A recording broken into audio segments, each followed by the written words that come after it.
Hello students, मेरे YouTube channel निराला Hindi classes में आपका स्वागत है। अब हम बात करेंगे बीए पार्ट सेकंड में जो फर्स्ट पेपर लगा हुआ है उसमें जो पद्माकर हैं आखिरी कवि, उनके 7वें नंबर का पद की जो व्याख्या है में साहित्यिक विशेष, उसके बारे में अपन बात करेंगे। क्या कह रहे हैं कवि, देखिए क्या कह रहे हैं पद्माकर। फाग के भीरे अबीरन ते गही गोविंद ले गई भीतर गोरी।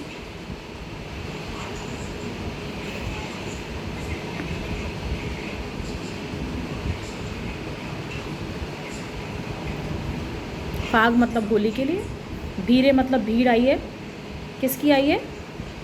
ग्वालों की। गही मतलब पकड़ करके, गोरी मतलब एक गोपी श्री कृष्ण का हाथ पकड़ के, गोविंद मतलब श्री कृष्ण, उनका हाथ पकड़ के अंदर ले गए। जो कवि है इस बात को कह रहे हैं कि ग्वाल बालों की भीड़ होली खेलती हुई आई तो एक प्रगल्भा जो गोपी है उसने श्री कृष्ण का हाथ पकड़ा और हाथ पकड़ के उनको भीतर ले गई।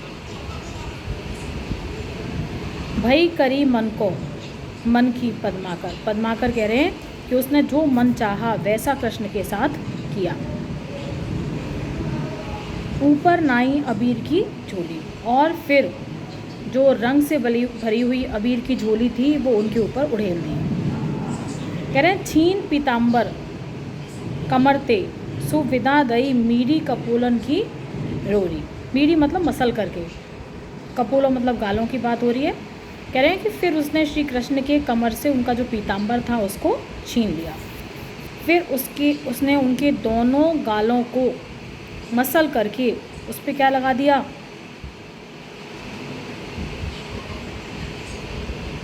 रोरी जो है लगा दी, रंग लगा दिया उस पर।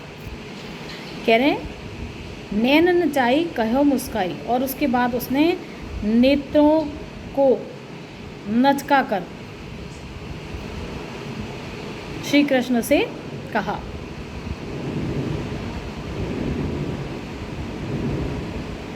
विदा करते समय उनको, लाल फिर अयो खेलन होरी। कह रहे हैं कि हे प्रिय, होली खेलने के लिए फिर दोबारा ज़रूर आना। इस तरह से नायिका ने जैसा मन चाहा उस तरह से होली खेली, किसके साथ? कृष्ण के साथ। और विदा करते समय उनको ये भी कह दिया कि फिर दोबारा वो होली खेलने के लिए ज़रूर आएँ। इस तरह से जो एक गोपी थी उसने श्री कृष्ण के साथ जो फाग था, होली थी, वो खेली। गही गोविंद, और जहाँ पर भी वर्णों की आवृत्ति आपको दिखाई दे रही है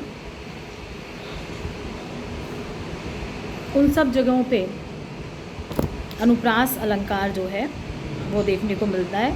नायिका जो है, जो गोपी है, वो बहुत चंचल है और प्रेम तो करती ही है, श्रृंगार का चित्रण है, लेकिन साथ में निर्भीक भी है कि भीड़ में से श्री कृष्ण को अलग ले गई और जैसा चाहा वैसा उसने उनके साथ होली खेली, ऐसा व्यवहार उनके साथ किया। और विदा करते समय फिर दोबारा बुलाने का जो न्योता है वो भी जो है कृष्ण को दे डाला। इस तरह से संपूर्ण पद में प्रेम और श्रृंगार की बात हो रही है। भाषा सहज सरल सुबोध है, जो आसानी से समझ में आ जाती है। ब्रज भाषा का जो प्रयोग है वो किया गया है पद्माकर के द्वारा, और नायिका की चपलता, चंचलता, ये सब दर्शाई गई है।